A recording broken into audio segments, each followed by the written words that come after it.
Study 100. TEFAF New York 2026, Lucio Fontana and KATHLEEN Ryan, What the Fair's Hard Asset Turn Actually Means. From the Objects of Affection collection.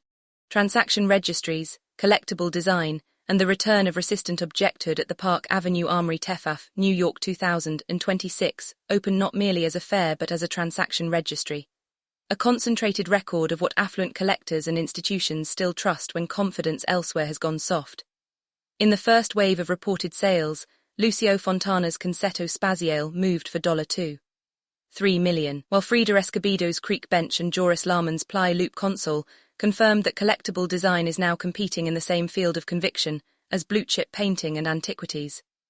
The point is not that painting has died. The point is that the market's highest symbolic authority is increasingly accruing to objects that cannot be flattened without loss. Slashed surfaces, inhabitable structures, salvaged skins, pinned gemstones, engineered weight, and forms that demand spatial obedience before they yield an image. The search terms are obvious.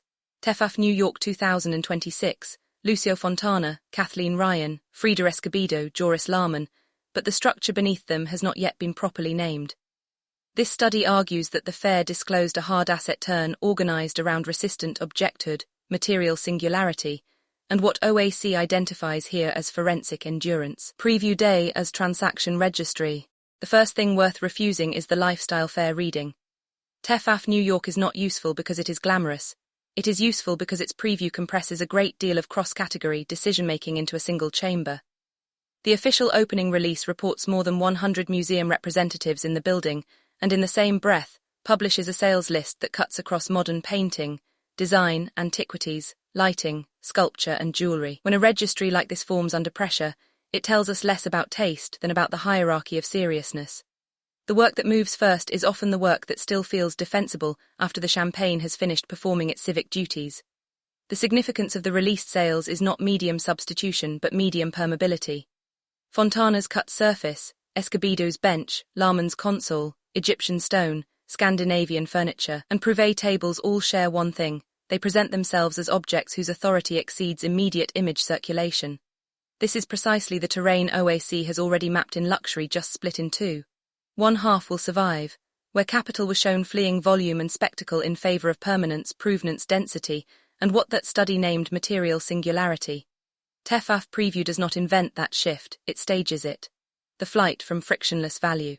The macro picture matters, because otherwise one mistakes a fair mood for a market law.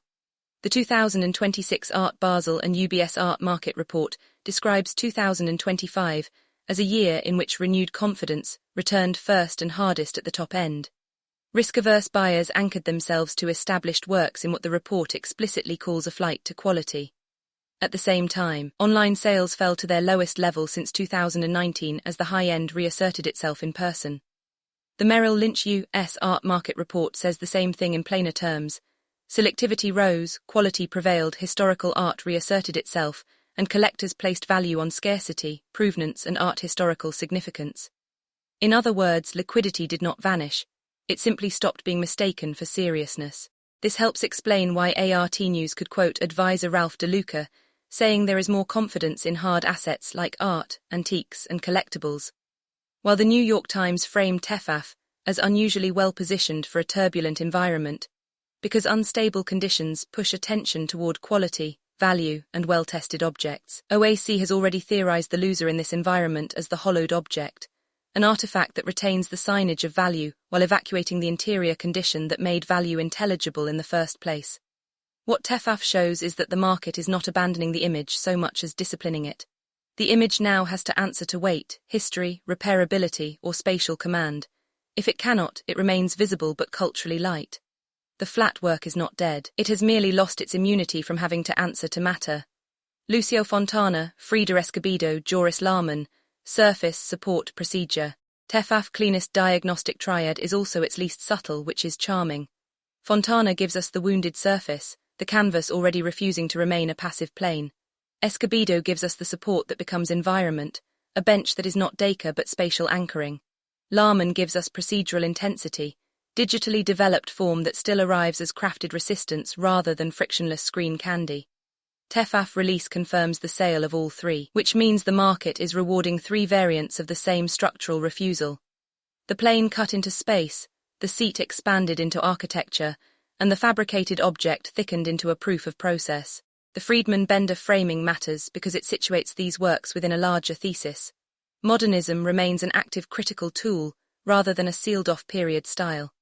Ifdom sharpened the point by describing modernism here as an evolving language, and by identifying the inclusion of Lahmann's ply-loop furniture as an extension of the modernist relationship between technology and design. On artsy, Lahmann's console is listed as oak and walnut veneer with thermoset bioresin, a vortex-like object produced through complex digital design and fabrication, yet still emphatically physical at 260 centimeters long. Escobedo's creek bench is listed as stainless steel and nickel-finished ball chains, spanning an architectural span of 432 centimeters. These are not pretty side quests. They are invalid arguments. In OAC terms, these acquisitions mark the migration from a culture of decorative reassurance to a regime of semantic burden. A slashed Fontana is not valuable because it is famous and blue chip. It is valuable because it remains the canonical modern proof that a surface can become an event. Escobedo's bench does not merely support a body, it converts occupancy into a relation with structure. Lahmann's console does not fetishize innovation in the abstract, it stages functional art through an ecological and procedural density that the eye can register but not exhaust. That is why these works matter together. There are three ways of making flat culture kneel. The decomposing monument if the Fontana/Escobedo/Lahmann triad names the return of resistant objecthood, KATHLEEN Ryan explains why the new regime is not clean. Gagosian dedicated its TEFAF booth to new works from Ryan's Bad Fruit series, and both Gagosian and Artsy describe the same essential procedure: enlarged decomposing fruit, mold rebuilt in pearls, opals, agates, shells, crystals and other stones, each fixed by hand with steel pins and rinds ripped from salvaged vehicle skins. Volkswagen hood, Airstream hull, Ford Pinto section. The work is decadent but it is not decorative. It is salvage made ceremonial. This is where the study's governing concept of forensic endurance enters. Ryan's fruit does not romanticize rotter's fragility. It monumentalizes decomposition by trapping it inside gemstone weight, salvage, repetition and hand-fastened labor. The mold is no longer a sign that the object has failed. It is the site where labor declares that failure will not get the last word. Gagosian's own framing invokes vanitas, throwaway culture, and regeneration. OAC can therefore read the work not as quirky morbidity, but as a direct answer to an economy that keeps demanding ever cleaner, ever smoother, ever more frictionless signs. Ryan dirties luxury until luxury becomes honest enough to speak. The result is a genuine aura event, but not the zero-sum kind OAC has criticized elsewhere. Ryan is not borrowing prestige from a house and reapplying it as atmosphere. She is forcing the object to earn its own charge through scale, salvage, geological accretion, and the visibility of its own fixation. One does not simply consume these works as images, one submits to them as accusations. They say with an impolite smile that waste will outlive the system that produced it. Decay becomes authoritative the moment labor, salvage, and weight prevent it from disappearing. Thread, inheritance, and manual time. Ryan supplies the essay's thickest surface, but Alvaro Barrington supplies its quieter theorem. Massimo Carlo describes its TEFAF booth as a pairing of Barrington with a Liquiro Botti, united by thread and by the hands of women who worked with it. For Barrington, the gallery says, yarn traditions are inherited from the women of his Caribbean family, sewing as memory and care. Artsy likewise notes Barrington's new paintings shown alongside Botti's embroideries. Ocular lists one of the works as yarn on burlap framed in aluminium honeycomb, mirror-finished stainless steel, plywood and steel hardware. That sentence alone is half a dissertation: cloth meeting industry, intimacy meeting engineered support, memory refusing to remain private. The importance of this booth is that it broadens the argument beyond literal mass. High-friction objects are not only heavy because they weigh more, they are heavy because they accumulate manual time. Barrington and Botti make thread function as duration. In OAC's own vocabulary, this is the territory of material memory and narrative permanence, the record of hands, inheritance, technique, and decision rendered inseparable from the work.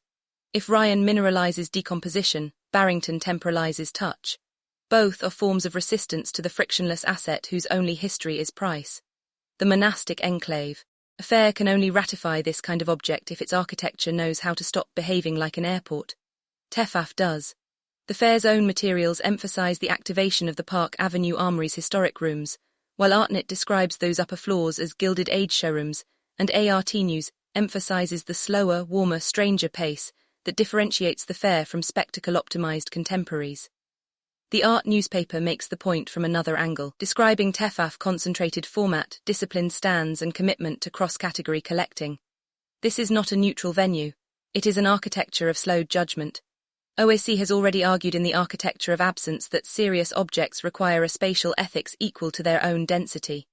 They need room, hush, interval, productive emptiness, what that study described through Ma, not simply for visual legibility, but for moral proportion. TEFAF Armory setting performs a related function. It recasts acquisition as something closer to a custodial ceremony than a retail throughput.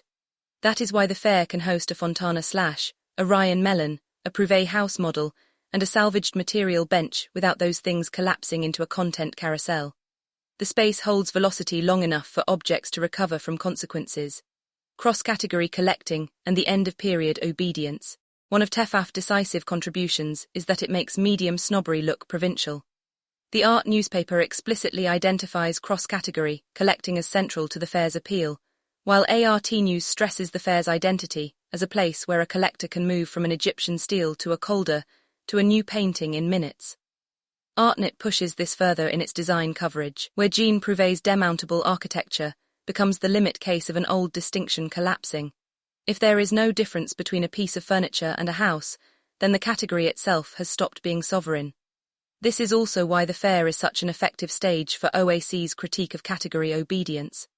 In what the Keith Haring Louis Vuitton show at the Frick collection actually means, OAC argued that institutional power is increasingly purchased through transcategory aura transactions.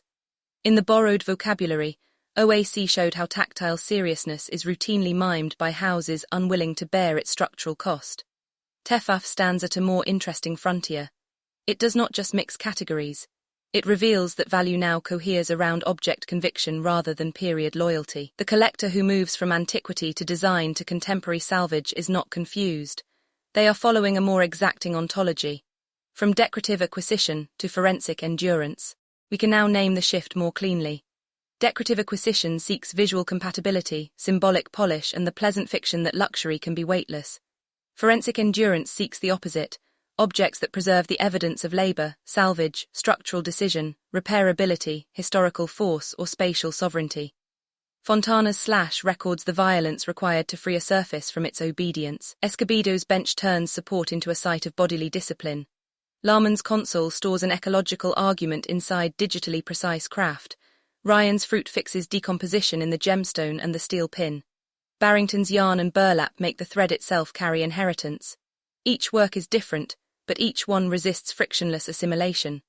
OAC has been preparing for this reading for some time. The meaning deficit diagnosed the empty sign system of luxury, art and architecture. The paradox of narrative permanence argues that the physical object reasserts itself when its human story becomes irreversible. The cost of stewardship shifted value away from liquidity and toward the burden of preservation. TEFAF New York 2026 brings these arguments into one room and, crucially, into one sales ledger. The market is not yet moral. Let us not become sentimental, but it is beginning to reward objects that make moral seriousness harder to fake. The contemporary collector is no longer buying an image alone, but a structure of time that the image cannot flatten. After the flat regime, what TEFAF New York 2026 confirms is not the death of the canvas or the collapse of display culture. It confirms that under conditions of volatility, objects able to survive scrutiny are those that thicken into structure. The work with scar, weight, salvage, memory, or an architecture adequate to its own difficulty. That is the fair's durable argument. What remains unresolved is more interesting. Does this hard asset turn become a genuine post-luxury ethic of custodianship, or does luxury simply learn to cosplay gravity more convincingly? OAC should not flatter the market by answering too quickly. The market has rediscovered resistance. It has not yet proved it deserves it. Authored by Christopher Banks, anthropologist of luxury, critical theorist and founder Objects of Affection Collection, Office of Critical Theory and Curatorial Strategy, 469 Fashion Avenue, 12th floor, New York, NY 10000. And 18 related OAC studies, further coordinates inside the OAC archive for readers following the same structure through adjacent markets, institutions and object regimes. Market bifurcation and concealment. Luxury just split in two. One half will survive. Christie's sold $2.7 billion in art secretly last year, Here's why that should alarm you. Endurance, memory and material proof the weight of 1,000 years. On Joe Dowsett's columns collection, The Epistemology of Endurance, and Why Longevity is the Only Honest Sustainability Argument Left. The Paradox of Narrative Permanence, how the most advanced digital infrastructure is being deployed to rehumanize the physical object. Institutional Capture and Spatial Authority, what the Keith Haring-Louis Vuitton show at the Frick collection actually means. The Architecture of Absence, how Hermes transformed La Pelota into the most precise Western implementation of Marcine this year. Vocabulary, Meaning and Stewardship, the Meaning Deficit, why luxury, art and the built environment are all failing the same test. The Borrowed Vocabulary, the Cost of Stewardship, capitalizing on patronage validation and the economics of emotional permanence.